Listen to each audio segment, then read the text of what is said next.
Bonjour, je suis ravi de vous retrouver aujourd'hui pour ce nouveau podcast sur la sexualité. Ça fait longtemps que j'en ai pas fait. Alors je voulais revenir sur une question qui revient fréquemment.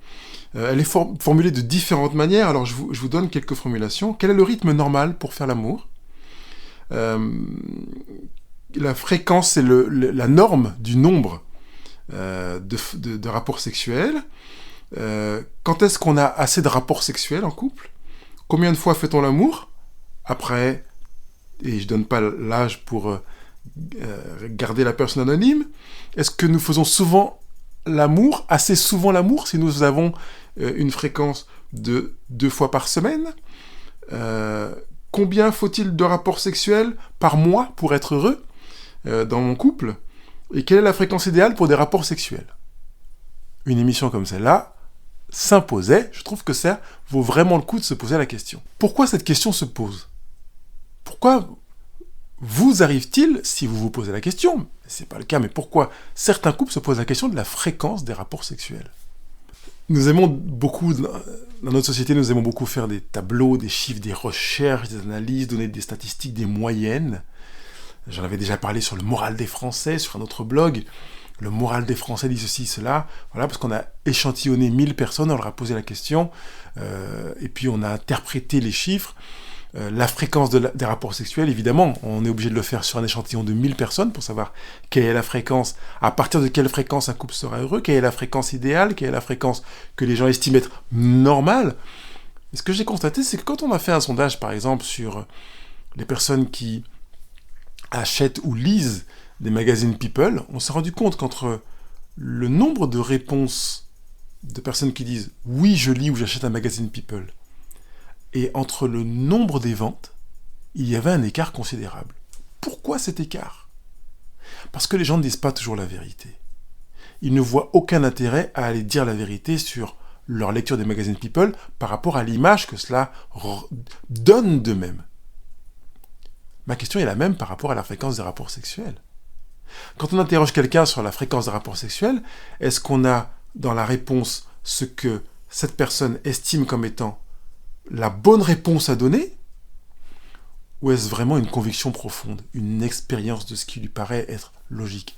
Autre question, est-ce que parce que dans sa conviction profonde, conjugale, la fréquence est de temps, est-ce que ça deviendrait la fréquence souhaitable pour les autres couples ? En fait, même si j'entends la pertinence de la question, si elle se pose, c'est qu'on est en quête de réponse. Je nous pose tout de même la question, ou je ne la repose, pourquoi sommes-nous en quête de réponse sur la fréquence des rapports sexuels ? Si on vous disait que la fréquence idéale des rapports sexuels pour un couple heureux est de 10 rapports par semaine, est-ce que vous vous diriez, alors pour être un couple heureux, je vais avoir 10 rapports par semaine ? Ou si on vous disait que c'est un rapport par semaine alors que votre souhait est d'en avoir 4 ou 5, est-ce que vous diriez, pour être un couple heureux, je vais me mettre dans le camp de ceux qui ont un rapport par semaine ? Non, je pense pas. Par conséquent, je pense qu'il est préférable de déchirer ce genre d'études et de vous concentrer sur vous. De ne pas attendre un élément extérieur à votre couple qui serait catapulté ou donné par un expert aussi célèbre soit-il, pour vous retrouver, vous, ensemble, dans votre couple, face à vos propres besoins, face à vos propres désirs, face à vos propres envies. En fait, ce que je préférerais, c'est que la fréquence des rapports sexuels soit travaillée entre vous deux, dans votre couple, sans influence, sans éclairage extérieur, sans avis extérieur d'experts ou de bord de comptoir dans un café. Vous, quelle est la fréquence à laquelle vous vous retrouvez dans votre rapport sexuel ? Et puis, quelle est la fréquence pour votre conjoint ? Parce que vous ne faites pas l'amour tout seul, j'espère. Ça veut dire que si il vous faut 2 rapports par semaine pour vous sentir bien épanoui, heureux, et que votre conjoint en a besoin de 5, comment travaillez-vous cette réalité ? Ça, c'est une réalité inhérente à la vie conjugale, parce que si on vous assène qu'il faut 3 rapports par semaine, et qu'il y en a un qui en veut 1 et d'autres qui en veut 1 par mois, comment faire ?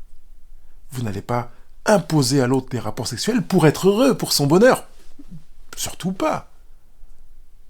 Donc qu'allez-vous faire ? C'est véritablement, je pense, dans le couple que vous avez besoin de travailler sur cette question de la fréquence des rapports.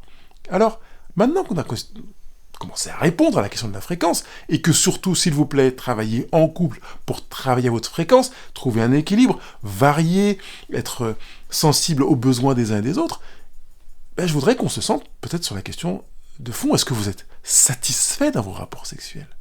Parce qu'évidemment, si j'ai 3 ou 4, 5 rapports par semaine, parce que je veux répondre surtout à une demande de la moyenne, c'est écrit dans le journal, suite à une étude qui a été faite dans telle université américaine, qu'il faudrait une fréquence de 3 à 4 rapports par semaine, mais que j'ai 3 ou 4 rapports par semaine, qui sont, bon, voilà, sont des rapports pour cocher des cases. Ah, je tiens la distance, j'ai 3 ou 4 rapports par semaine. Ouais, mais bon, j'ai l'impression que c'est vide, c'est creux, quoi. Permettez-moi l'expression, c'est du cul, c'est du sexe. Quel dommage. À moins que ça satisfasse votre besoin. Mais si votre besoin profond est de l'amour, et que vous n'êtes pas satisfait, c'est un problème. Par contre, si, évidemment, vous voulez du sexe, et que les rapports, la fréquence des rapports vous convient, très bien.